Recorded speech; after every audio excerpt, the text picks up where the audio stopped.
Terceiro ano, professor Vinícius Leão aqui de História para vocês. Vamos agora para a nossa aula final sobre a Primeira República do Brasil. Essa Primeira República que vai de 1889 a 1930. É importante que vocês entendam que nós estamos falando da Primeira República, ou seja, desse processo inicial de implantação desse novo regime de governo. Na aula de hoje nós vamos perceber uma característica basilar, fundamental do governo republicano no Brasil. Historicamente, nós temos um governo republicano autoritário, gente, violento, marcado por guerras civis.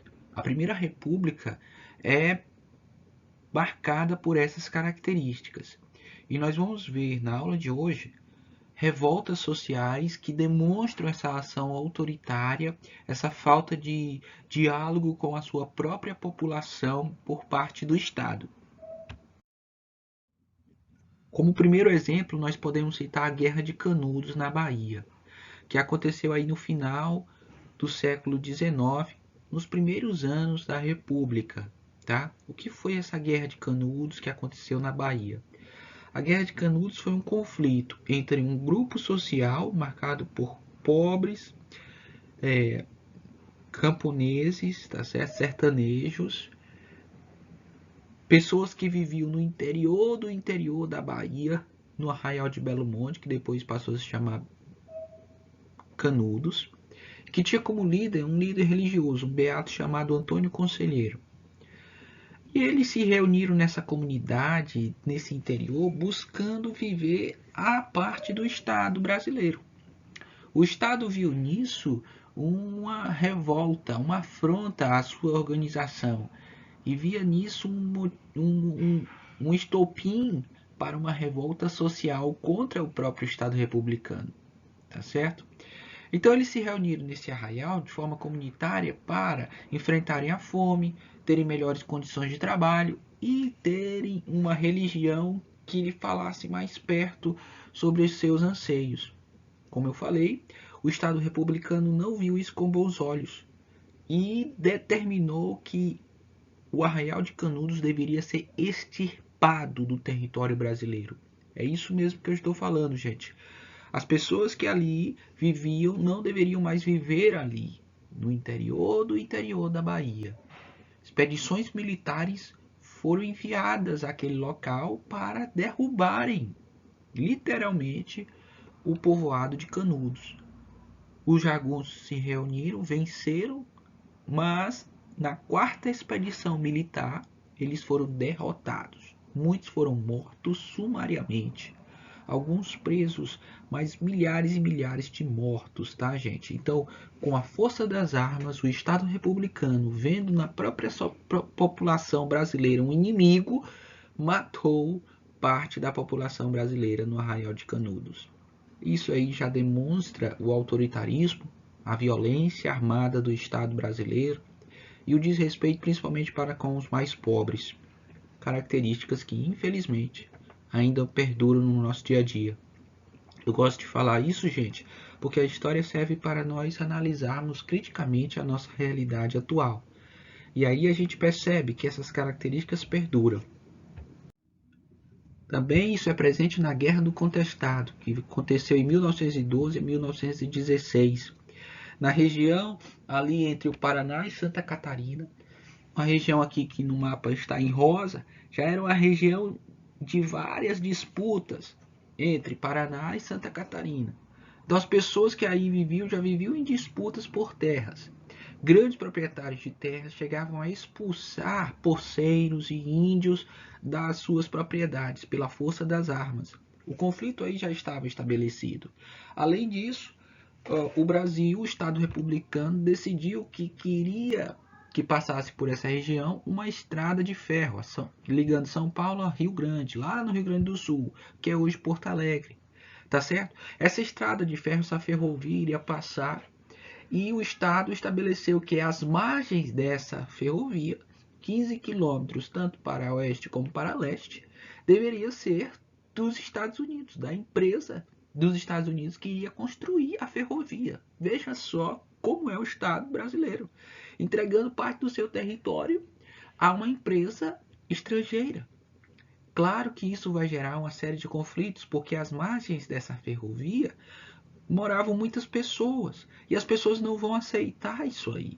Além de terem suas terras sendo disputadas por grandes fazendeiros, estava agora sendo disputada pelo próprio Estado que patrocinava a iniciativa privada dos Estados Unidos naquela região. É aí que eles vão encontrar em outro líder religioso chamado João Maria, tá certo? Ou José Maria, tá bom? Um líder que vai falar aquilo que eles querem ouvir, tá? Esse monge, entre aspas, que não era monge, tá, gente? Mas era um beato, ele vai também ter uma visão messiânica de que no futuro eles vão ter uma terra só para eles, uma terra santa, uma terra que manda leite e mel, e que todo esse mal vai ser extirpado. As motivações também vão ser essa, tá, gente? Disputa. As pessoas passavam fome, disputando terras. A terra é sinônimo de sobrevivência. E ali elas fundavam vilas santas, chamadas vilas santas, as pessoas pobres que ali moravam, sob um regime de comunidade. A comunidade, tá bom, gente? Então percebam que também aí nós temos a forte presença do comunitarismo, das pessoas querendo viver isoladas ali, querendo ter sua vida simples. Mas, porém, entretanto, todavia, o Estado republicano vai ver isso com maus olhos e não vai aceitar o diálogo com a população local. Daí que vai enviar expedições militares, armamento pesadíssimo, centenas e centenas de dinamites, aviões, para matarem, principalmente, matarem todos os revoltosos, tá bom? A imprensa local, por exemplo, chamavam estas pessoas de os fanáticos, tá bom, gente? Fanáticos de Santa Catarina. Então é assim que os pobres são estereotipados e são tratados pelo Estado republicano. É assim também que a Guerra do Contestado vai ter o desfecho fatal com a vitória pela força das armas do Estado, apaziguando, entre aspas, ali a situação de conflito. Os grandes proprietários de terra e os empresários dos Estados Unidos serão os grandes vitoriosos dessa situação. No Rio de Janeiro, em 1904, vai eclodir a revolta da vacina. A revolta da vacina é muito interessante. Por quê? Porque o Rio de Janeiro, que era, além da capital do estado, a capital do Brasil, na época, a capital federal, passava por um processo de reurbanização, de modernização, de higienização da sua cidade a partir da presidência de Rodrigues Alves. Rodrigues Alves ali fazia empréstimos e junto com o prefeito do Rio de Janeiro, Pereira Passos, buscaram fazer o que? Higienizar, entre aspas, a cidade do Rio de Janeiro. E para isso, primeiramente, eles expulsaram sumariamente, sem diálogo algum, milhares e milhares de pessoas que moravam no centro do Rio de Janeiro. Então toda casinha pobre, que não era bonitinha aos olhos dos estadistas, eram demolidas e eram ali famílias expulsas que passaram a morar nos morros do Rio de Janeiro, nos mangues, em áreas até impróprias para o povoamento, a moradia. É aí, gente, que nós vamos ter grande parte do que a gente conhece hoje como as favelas do Rio de Janeiro. Então percebam que o problema das favelas hoje no Rio de Janeiro é um problema que nasceu antes, pela força autoritária do Estado. Além disso, houve também grandes epidemias no Rio de Janeiro, como doenças que matavam a população, como a varíola, tá bom, gente? Como a peste bubônica, a febre amarela. E para evitar essas doenças, o Estado obrigou a população a se vacinar. A vacina passou a ser obrigatória a partir de 31 de outubro de 1904. Isso era uma grande polêmica na época, porque muitas pessoas não entendiam a importância da vacina e viam nela uma forma de o Estado, mais uma vez, intervir na sua liberdade privada, no seu direito privado. As pessoas que se opuseram à vacina reivindicavam que cada pessoa deveria ter o direito de escolher se queria ser vacinada ou não, tá bom? Então as pessoas se revoltaram, pegaram em armas, pegaram em cabo de vassoura, como vocês podem ver na imagem, e pela força das armas, pela força do Estado higienizador e autoritário republicano, muitos foram mortos e presos, tá bom, gente? Mesmo assim, a sociedade civil teve uma vitória ali rápida com a revogação da obrigatoriedade da vacinação. Contudo, o controle do governo ainda continuou, porque mesmo com essa revogação, o controle do governo, o autoritarismo, prendeu civis e militares rebeldes e lançou-os nos porões de um navio destinado à selva amazônica. A revolta da Chibata no Rio de Janeiro também mostra muito isso, gente. Basicamente, foi uma revolta dentro da Marinha, em que, principalmente, marinheiros de baixa patente, de origem afrodescendente, tá bom, gente?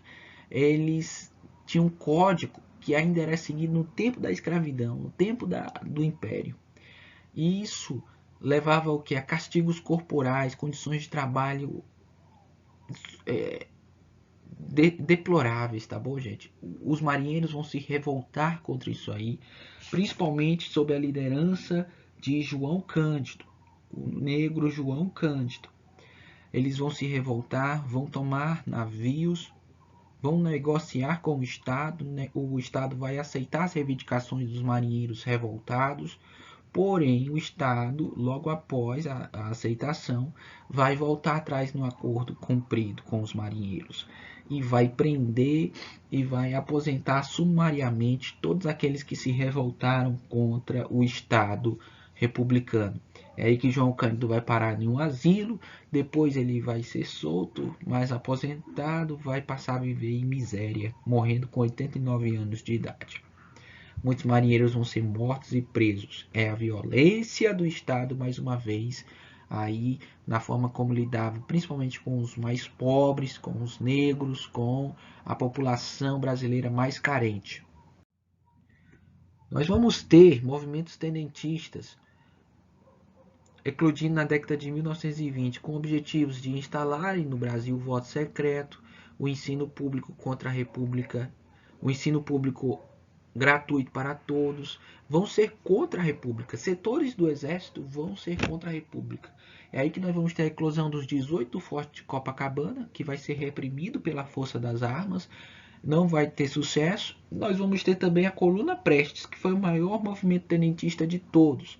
Durou aí 2 anos, de 25 a 27, e percorreu todo o país com a marcha da Coluna Prestes, e difundindo, propagando ideais políticos novos, fim da corrupção, um novo Brasil, vai ter êxito, não vai ter êxito? Bom, do ponto de vista ideológico, muito pouco êxito vai ter a Coluna Prestes, tá? Porque em vários locais vai enfrentar forte oposição. Contudo, a Coluna Prestes, para muitos historiadores, o movimento tenentista como um todo vai eclodindo o que a gente conhece como a Revolução de 1930.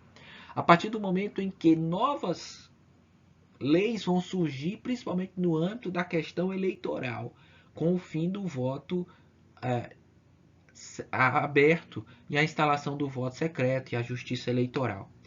É uma mudança significativa, mas que ainda precisa melhorar muito a partir do momento em que as eleições no Brasil ainda não são eleições democráticas ideais, vamos dizer assim, até hoje, infelizmente. Pessoal, é muito assunto, eu tentei resumir bastante, mas eu espero que vocês tenham um bom estudo e até a próxima aula.